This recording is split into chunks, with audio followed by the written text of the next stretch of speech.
конференција за психологија и психотерапија. Сменето е здраво по здравието, нели? Па да видиме во каква ментална состојба ни се наоѓа општеството и што друго е здраво по здравието. Димо Попчев и Адриан Ристовски се гости ова утро во емисијата Македонија наутро. Темата е конференција за психологија и психотерапија. Добро утро и добре дојдовте.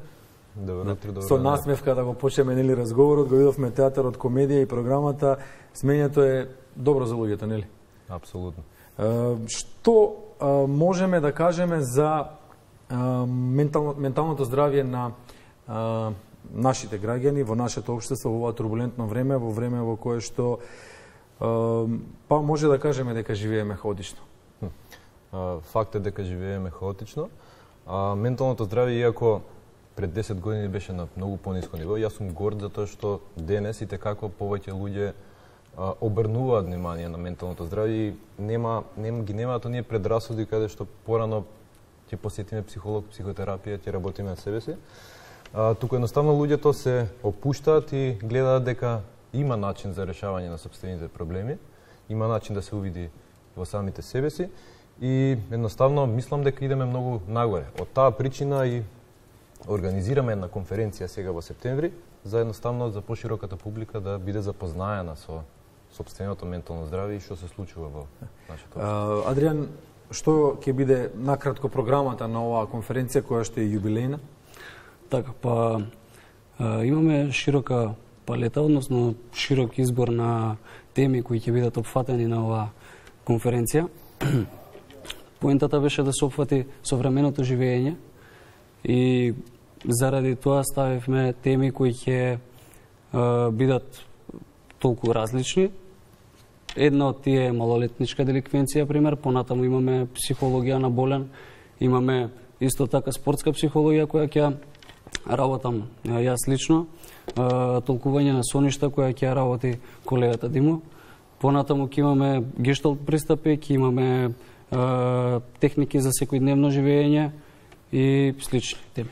Колку е потребно да се организираат вакви конференции и дали тие треба да бидат, Димо, на по-силна фреквенција? Дали по-често треба да има вакви конференции? Треба да има по-често, затоа што на тој начин сите ќе бидат присутни, односно ќе бидат запознаени со она ние што го работиме и тоа што го работат другите професионалци со цела почит во оваа наша држава. Поентата е што повеќе да бидеме присутни во однос на ваквите случувања, затоа што на еден начин се отвараме спрема сопствените проблеми, ги делиме сопствените искуства и на тој начин учиме. Значи секој носи свое нешто во таа конференција и на тој начин можеме да го видиме проблемот од повеќе страни. Кој се може да присуствува, Адриан, на конференцијата?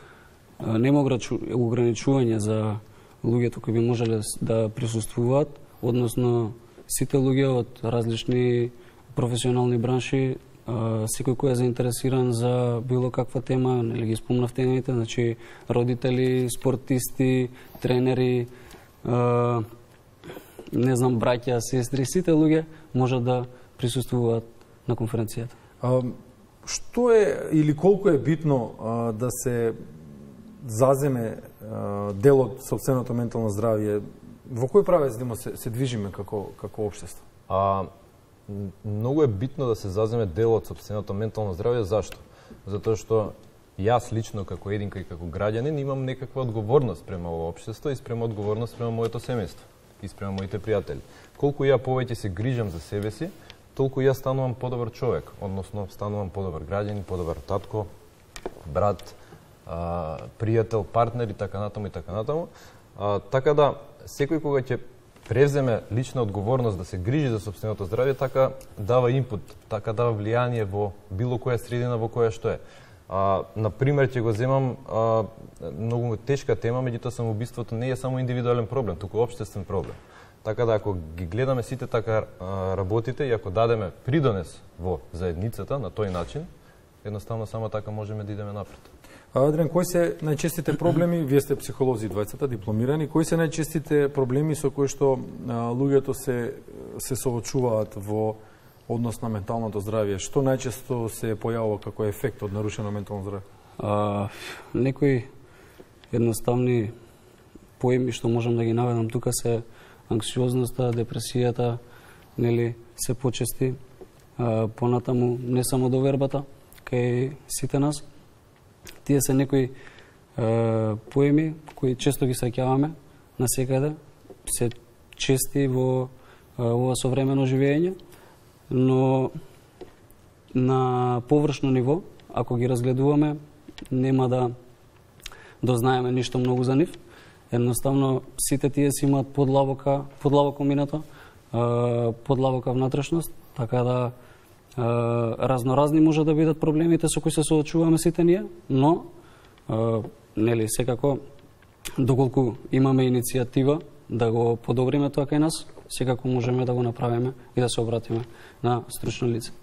Димо, преупотребувани термини се анксиозноста и депресијата, преслободно ги употребуваме, си дозволуваме да квалификуваме, тоа се сериозни состојби, можеме ли да ги дефинираме вака општо, не мора детално, меѓутоа е вака стручно општо да ги дефинираме анксиозноста и депресијата, како да ги препознаеме и како да ги разликуваме? Добро прашање. Никош не сум сакал да генерализирам, меѓутоа факт е дека сите ние се соочуваме со некаква анксиозност или некаква вознемиреност во однос на работи кои што не се битни за нас, што е окей, тоа значи дека сме живи. Дека сме живи и дека се движиме. Проблем настанува кога тие работи ни влијаат и интерферираат во однос на нашето функционирање на работното место, дома и така натаму. Така да, ако можеме, ако се обидеме да ги генерализираме, тоа би било значи дека поентата е да бидеме што покомотни во нашето постоење, за да можеме подобро да функционираме во секојдневните обврски. Анксиозноста и депресијата би ја нарекол дека е веќе подлабока фаза, односно немање начини и поддршка за справување со сопствената анксиозност и немање системна поддршка во однос на семејството, во однос на партнерите и пријателите. Па и на општеството. И на општеството, да. И уште еден голем фактор кој што за мене е, тоа е изолираноста и отуѓеноста. Едно од најкатастрофалните за мене состојби на човечкото постоење е отуѓеноста, која што и текако во ова модерно општество се случува поради различните моментални технолошки напредувања, социјални медии. Просто кажано, поради намалената директна комуникација меѓу луѓето, непосредна комуникација, посредна преку... Да, го изгубивме тој контакт кој што ни е многу значаен од природна перспектива. Како да се справиме, Адријан, односно како да се справат луѓето кои што ќе се соочат со анксиозноста и депресијата, како да се справат со овие состојби? Кој е првиот чекор? За оваа работа не постои дефиниција, односно секој треба да има свој различен пат во справување со одреден проблем. Тоа значи дека секој треба да преиспита од каде потекнува проблемот, ако е проблем, би рекол подобро предизвик, кој треба да се надмине, така да заедно со, како што напоменав, со психолог, психотерапевт, може да дознае од каде потекнува и на тој начин да работи за свој личен развој и да ја поттикне својата, да го поттикне својот развој. Што е она што, Димо, што ќе го добијат како информација, како податок оние кои што ќе бидат присутни на јубилејната конференција за психологија и психотерапија?